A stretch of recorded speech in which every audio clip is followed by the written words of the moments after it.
What's happening, everybody? Ryan Thomas here, live on the Thomas Take Sports Podcast for a Fantasy Football Friday special. It is 7:37 on a Friday night, but 7:37 on a Friday night in 2020. What else is there to do? Provide you, the people, with my booms and busts of the 2020 NFL season thus far that is translated in fantasy football terms. My 2020 booms and busts players for the 2020 season thus far. Fantasy Football Friday. Thank you so much for tuning in. You can find this podcast on Apple Podcasts, Spotify, Google Podcasts, YouTube. You can find it anywhere. And you can watch it right here as you're watching it on Facebook and YouTube to start off. The show will be available as well on the audio platforms. Had a lot of traction today on the matchups show, diving into the matchups of the Buffalo Bills and the Seattle Seahawks. Check that out. That is available to watch on my Thomas Take Sports Podcast Facebook page, YouTube channel, and as I said, all the major podcasting platforms. Subscribe and like the show on YouTube and Facebook. Greatly appreciate the love and support. Let's get right into it. Also reminding you to fire off some comments in the comments section below. You can follow me on Twitter and Instagram at Ryan Thomas Take, and the remaining avenues are available on YouTube, Facebook, and as I mentioned already, major podcasting platforms. Quarterbacks that I consider as booms of the 2020 fantasy football fantasy football season, I should say. Players that have been boom players, great players for the 2020 season at the quarterback position. I'm going to start off with Kyler Murray of the Arizona Cardinals. We knew when the Arizona Cardinals committed highway robbery on the Houston Texans, acquiring wide receiver DeAndre Hopkins, who is one of the best wide receivers in the league, bar none. We knew that Kyler Murray's numbers would go up. We knew that Kyler Murray would put together a solid season, at least a better season than his rookie season. We knew that DeAndre Hopkins would greatly help him in that regard. Kyler Murray, according to my scoring in my leagues, has had multiple weeks of over 30 fantasy points. His lowest point total this season for any particular week is 21 points. Now, I remind you guys that when Kyler Murray was picked first overall, there was a lot of chatter in regards to Murray. Is he too small? Is he not big enough? Is he not tough enough? Obviously, Kyler Murray is big enough on the field in terms of his performance, the way he plays. He plays bigger than his height, and his performance obviously pretty damn good. Key factor with Kyler Murray is that he has 437 rushing yards and seven rushing touchdowns. The league leader in the National Football League, Dalvin Cook, has 10. So Kyler Murray provides you with an extra flair, an extra dynamic to your quarterback position. If Kyler Murray's running it in 7 times this season, that is 7 times that you have scored 2 more points than Kyler Murray does throwing the football. You're scoring 4 points on a passing touchdown. You're scoring 6 points on a rushing touchdown. Kyler Murray is providing you with that extra boost to your fantasy lineup. So Kyler Murray has to be mentioned in the first narrative of boom players, Mike Vick 2.0. They say that Lamar Jackson is Mike Vick 2.0. I disagree. I think the next Mike Vick type player, granted he's a little bit smaller than Vick was. Vick was 6'2", wasn't really the biggest guy though. Kyler Murray, not the tallest, not the biggest, but boy, can he play. Multiple weeks of over 30 fantasy points. His lowest point total this season, as I mentioned, was 21 points. The next guy that I want to mention here on the quarterbacks front, in terms of Fantasy Football Fridays, booms and busts. I'll be diving into the busts as well. Players that are busts for the 2020 season. Next quarterback that I really like is Ryan Tannehill. Never thought I'd say that. I never thought I'd live in a day and age where I would say the words, I really like Ryan Tannehill. Tannehill has mightily impressed me throughout this season, or even, dating back last season, he impressed me. But Ryan Tannehill is under a revival. This was a guy that was written off. This was a guy that was considered a bust in the Miami media due to the fact that he didn't become the franchise quarterback in Miami. Lo and behold, he becomes the franchise quarterback in Tennessee, in the Music City.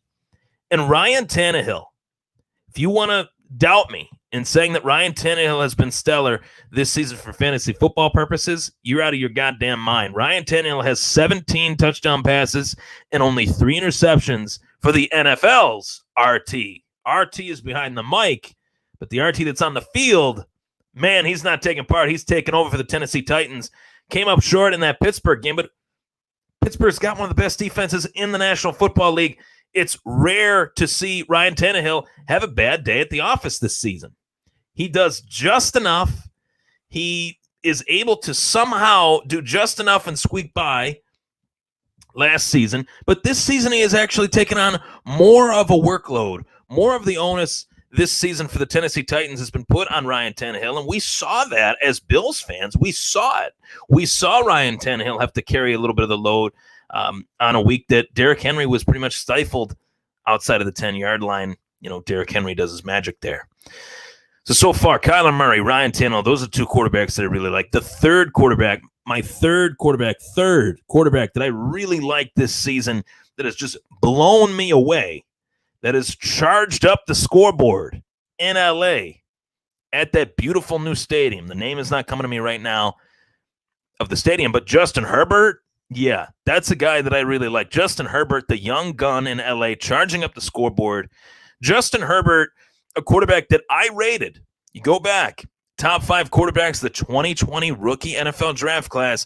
Justin Herbert, I rated as my second best quarterback in that draft class. Move over Tua Tagovailoa.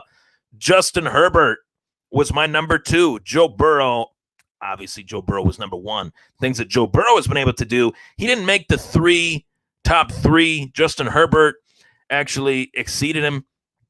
From a points perspective, looking at Justin Herbert here, I see Justin Herbert only getting better as the weapons around him get better. He's been doing this for the majority of the season without arguably the best player that the Chargers have in Austin Eckler. 22 points week 2, stepping in on short notice against Kansas City. Took a little bit of a back seat in a tough matchup against the Carolina Panthers. 12 points that week in my league. 29 points the next week, though. 30 points against the Saints. The bye week comes. He comes back off of the bye. He's got a big, juicy matchup against the Jacksonville Jaguars. Porous secondary. He puts up 41 points. And for fantasy purposes, you look at the schedule and you say to yourself, you want these players to take advantage of the big, juicy matchups. The legitimate quarterbacks do that. Justin Herbert has done that. When you have an easy matchup, it's up to the quarterback to take advantage of that. Justin Herbert did.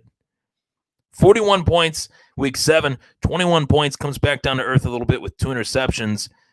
Outside of those 2 interceptions, that's, minus 4 points for Herbert. Herbert would have finished with 25 if he didn't have those 2 interceptions, maybe more, depending on how those drives panned out.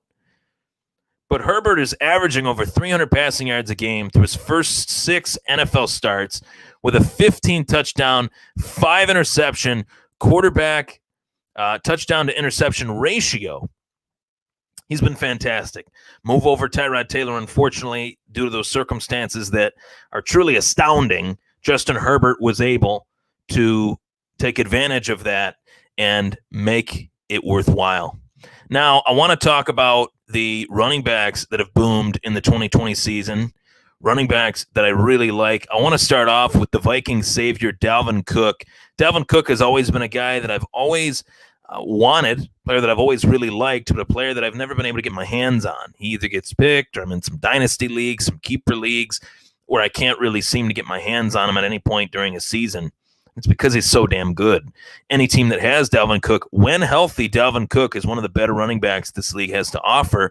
And Dalvin Cook last week, boy, did he perform. He had 3 rushing touchdowns. Anyone that had Dalvin Cook in their lineup, if your team had an off day, you are very thankful that you had Dalvin Cook because he made up for not just his production, but the lack of production that you might have had at any other position. 30 carries last week, 163 rushing yards, 3 touchdowns against the Green Bay Packers in a winning effort, 52 points in my league for Dalvin Cook. You go back weeks prior to that, obviously that's the week that stands out. Last week, week 8, Week 6, he was out against the Atlanta Falcons, and you saw how poor their run game was against Atlanta. Alexander Madison was a hot pickup that week, and boy, did he underperform. What did he get, 4 or 5 points? Dalvin Cook, 19 points in week 5, 28 points in week 4, 24 points in week 3, 17 points in week 2, and 21 points in week 1. Only 2 weeks where Dalvin Cook, outside of the massive week that he had, week 8, only 2 weeks where Dalvin Cook had under 20 points, and he had 17 and 19. That is solid, consistent fantasy football production from the game's most important position in terms of fantasy. I've always valued running backs heavily. They are so few and far between getting an elite one, and Dalvin Cook is that guy. 10 rushing touchdowns this season. He has scored in every game he has played in to date, in 17 of his last 21, dating back to last year, and is the focal point, the savior of this Minnesota Vikings offense. Kirk Cousins has just been abysmal in moments throughout this season. Wide receivers that have taken over fantasy football in 2020. Davante Adams. Wow. Davante Adams has finally shown the ability that we all thought he had. We thought he could play at this level with Aaron Rodgers getting him the football. We thought it was a possibility. But this 2 weeks, Davante Adams has had over 40 points in my fantasy league. 2 weeks where Davante Adams has had over 30 points. 1 week he had over 30 points. The next week he had over 35. And boy, did I miss him when he was out of my lineup from essentially halfway through week 2 game against the Detroit Lions. He gets bumped out of that one. We missed him for week 3. We missed him for week 4. Comes off the bye, comes back. A little bit of a lackluster effort, but that was a lackluster game by the Green Bay Packers against the Bucs. They left that in the rearview mirror. 13 grabs on 16 targets in week 7 against the Houston Texans for 196 yards and 2 touchdowns. Damn near 4 stinking yards for my 200-yard bonus for my wide receivers in my league, and was, 27 yards away from doing so in week 9 with 10 grabs on 12 targets for 173 yards. Also mentioning, he caught 7 balls for 53 yards in week 8. Just got 3 touchdowns. No big deal. Davante Adams in the last 3 games has 6 touchdowns. 6 touchdowns. The last 3 games combined. 2 in week 7, 3 touchdowns in week 8, and 1 touchdown in week 9. Unbelievable numbers. Unbelievable, the fact that Davante Adams has been able to really just rip this open.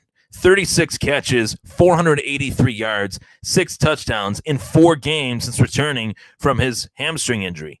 That is a stat line that we haven't seen from a wide receiver in this league in quite some time. Davante Adams is a true wide receiver 1 in terms of fantasy football purposes. And, there's a running theme here of this show that the names that I've mentioned were not names that we thought would be as dominant as they have been. I know Adams was taken probably in the 1st or 2nd round. Did you think that he put up numbers like this?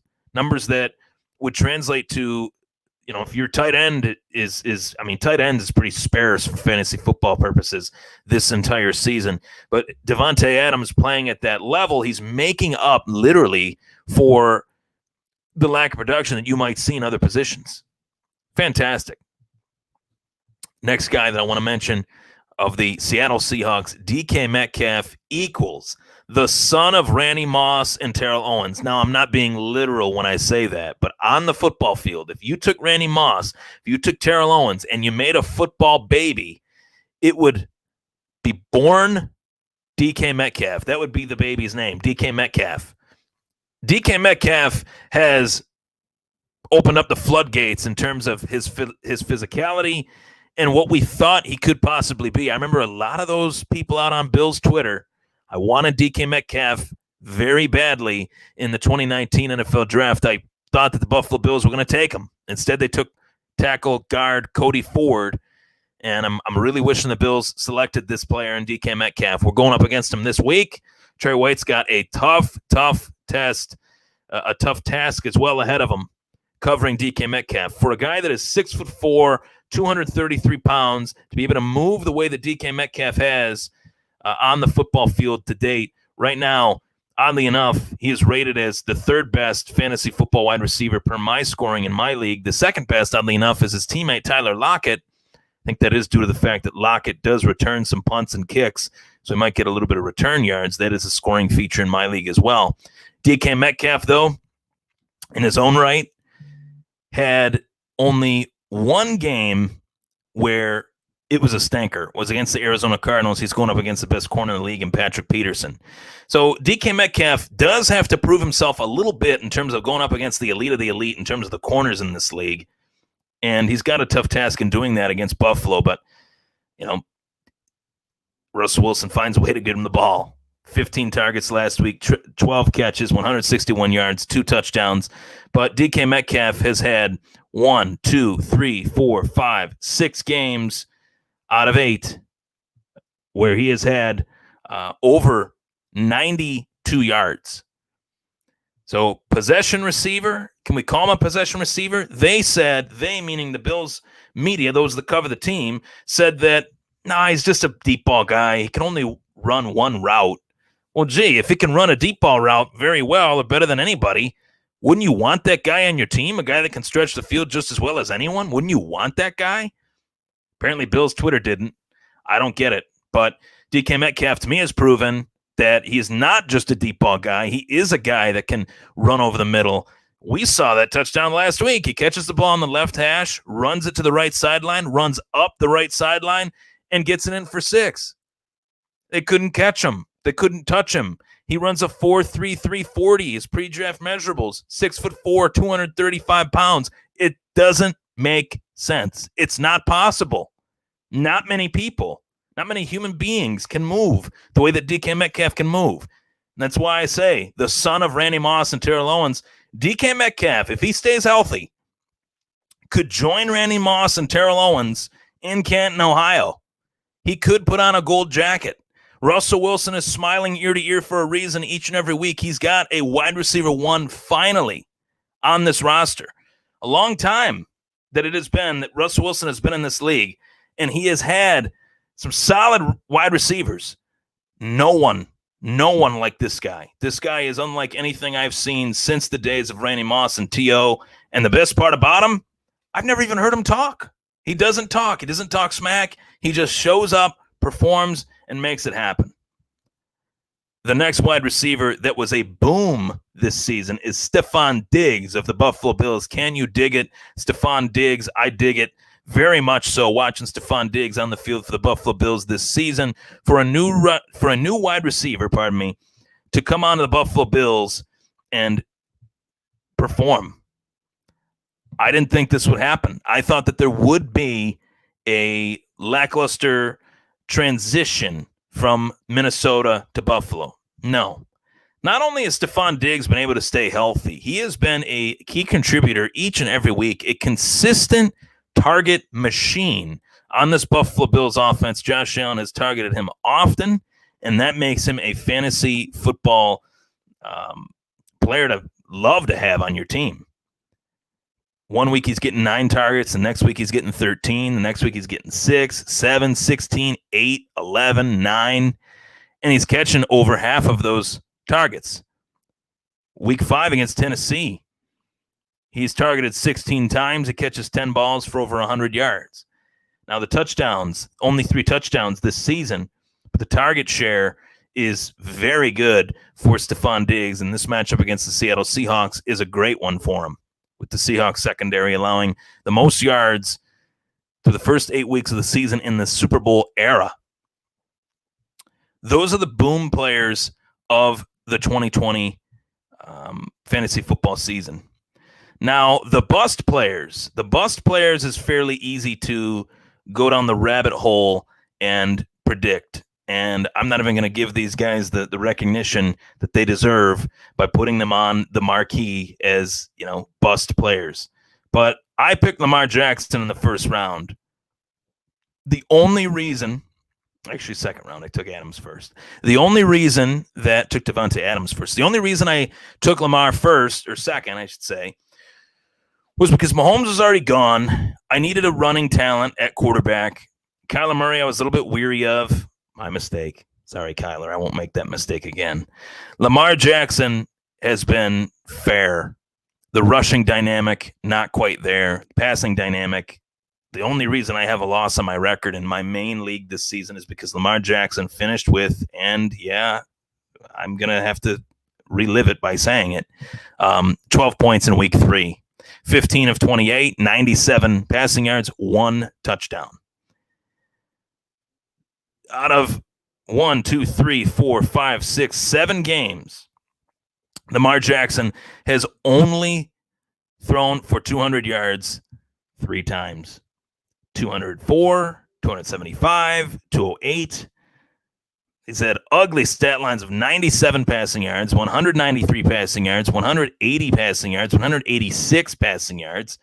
Meanwhile, some games he's thrown multiple picks. Last week against Pittsburgh, threw a pick against Cincy, threw a pick against Washington. You thought that those matchups would be great matchups for him. He finishes with 29 points against Washington, but 13 against Cincinnati. That's not the MVP that we saw last year. Lamar Jackson is one of the most disappointing players in fantasy football this year. He has been a bust for fantasy football purposes based on where he was drafted. Now, the next player, obviously, that was a bust based on where he is drafted, usually in the top 3, is Dallas Cowboys running back Ezekiel Elliott. Part of it isn't really his fault. They lost Dak Prescott, but even prior to losing Dak Prescott, Ezekiel Elliott has been abysmal based on where he is picked and based on him being the player that we have seen him be, over the last few years. Ezekiel Elliott has been brutal. But running backs that you need to know and running backs that you need to remember.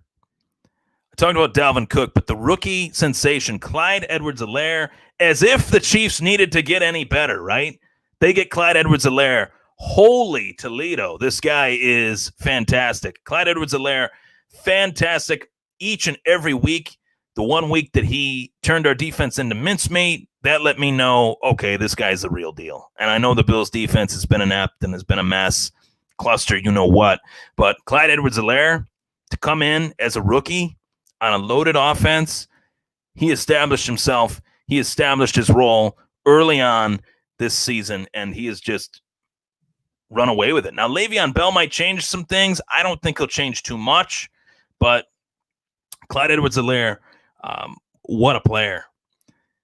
The best player of the 2020 fantasy season so far, to me, based on who he is, where he came from, when you drafted him. I highly doubt that you did, but the greatest pickup for fantasy football purposes this season is none other than Jacksonville Jaguars running back James Robinson. He is the best player in Jacksonville. James Robinson, to me, was only picked up by me due to the fact that Leonard Fournette was cut. Tampa Bucks eventually picked him up. I thought someone's got to carry the ball in Jacksonville. Is it going to be Chris Thompson, Washington football team running back, Washington Redskins running back a couple years ago? No, James Robinson, undrafted out of Eastern Illinois, which I didn't even know was a school until I heard of James Robinson. This guy is a wrecking machine as a running back. The things that he is able to do week in, week out on a really bad team. He has had multiple weeks of 30 points in my league, a 21-point week in my league. Rushing touchdowns only 4, but 481 rushing yards on 107 rushing attempts. I have been so thankful for James Robinson. I have Christian McCaffrey on my team. It's a carryover league. It's a dynasty league. I have Christian McCaffrey. James Robinson has saved me. He has saved me. He has saved my team. He has kept my team afloat. What a pickup it was. I lost Christian McCaffrey. I got solid RB2 flex production out of a running back that I didn't even know. I knew who he was, but I didn't think he would play. It was a shot in the dark pickup. It was a shot in the dark. Looking at the draft running backs last year, I thought James Robinson out of East Illinois, he's pretty good. Hopefully someone gives him a look. Did I think this guy would become a starter? Did I think this guy would be a productive starter in this league? No, I did not. And no one else did. No one else did. So let's get to the comments here. Do you think Moss and Dallas will do well this week, full PPR? Yeah, I do. I like Dallas out of Seattle, and Zach Moss is trending upward. I do think Moss will do well. He'll get his touches. A little off this year, but I'm looking at a situation. What's up, Colt? Looking at a situation where I can keep Mahomes for one season, or keep Burrow for the next 3. What do you do, man? Man, that's tough, actually. That's a tough decision. I honestly think that Joe Burrow is going to be one of the best quarterbacks in this league for many years to come. Based on where you're keeping Mahomes, if you're giving up a first-round pick for Mahomes, I'd like to keep those high picks. If you're keeping Burrow for the next 3 years at a late-round draft choice, which I'm assuming you are, I'd keep Burrow instead. I really would. I'm not trying to say that Mahomes isn't good enough. Obviously he is, but looking at compensation and what you're giving up, I would keep I'd keep Burrow for 3 more seasons. Michael Geray says, I like how Aaron Rodgers has played this season as well. How are his fantasy numbers looking? His fantasy numbers are looking fantastic. He's been one of the best quarterbacks for fantasy purposes as well. He had that rough week against Tampa Bay. The whole Green Bay Packers team had a rough week against Tampa Bay that week, a couple weeks back. But, in terms of where he was drafted, doing mock drafts, Aaron Rodgers was getting picked in like the 10th, 11th, 12th round. I didn't understand it at all. I thought that was ridiculous, especially for Aaron Rodgers, who is an established, he's one of the greats in this league. Calling Michael Thomas a bust sure broke my heart in a couple leagues. I can't call somebody a bust who got hurt. A bust to me is somebody that was healthy and underperformed, for fantasy purposes at least. Based on where Michael Thomas was picked, obviously that sucks for you that, you got him and he got hurt and he didn't really contribute much to your season this year. But I think Michael Thomas will come back at the right time and make that, extra push for, whoever's got him. I've had out of the leagues I'm in, Michael Thomas isn't available, I should say. Michael Thomas is on the team that drafted him. So he's not a guy that you try to trade, I don't think. He's not a guy that you let go, especially let go. You don't let a guy like that go. I think the injury that he has is nagging, and we'll see what happens. Chill out 808 on YouTube. Do I start Zeke or Dallas this week? I'm staying away from Ezekiel Elliott. I've had trade offers for him. I've had other people ask me, should they trade for him? No, I wouldn't touch Dallas with a 10-foot pole right now. I'm starting CeeDee Lamb in a league, but I'm extremely desperate. And it's a different type of league where your rosters are a little bit bigger. So it's not like I'm starting him as one of my top 3 wide receivers, but that's how I see, Dallas right now. They're just a mess without Dak Prescott. It really shows how pivotal he is to that team. Without Andy Dalton as well. I mean, who's starting for them this week, quarterback wise? I couldn't even tell you. And Zach Troutwine, longtime buddy of mine, is saying that Zach knew that James Robinson was going to take over and not take part. I have my doubts, Zach. I thought the guy was a good running back in college, but he's playing at Eastern Illinois. Can he take it to the next level for the Jacksonville Jaguars or for any NFL franchise? I didn't think he could. Jacksonville has a pretty piss-poor offensive line, and the fact that he has been able to put up the production that he has, that's what makes him my best player so far for fantasy football purposes. I know he hasn't put up 30 points each week, but based on how he came into the fold, based on how he was picked up by most teams, not drafted by anyone, unbelievable player. So there you have it. James Robinson, the Jaguars' best player, is my best pickup so far this season. He's the biggest boom of the fantasy football season in 2020. I'm Ryan Thomas. It was the Thomas Take Sports Podcast. Take care and stay safe.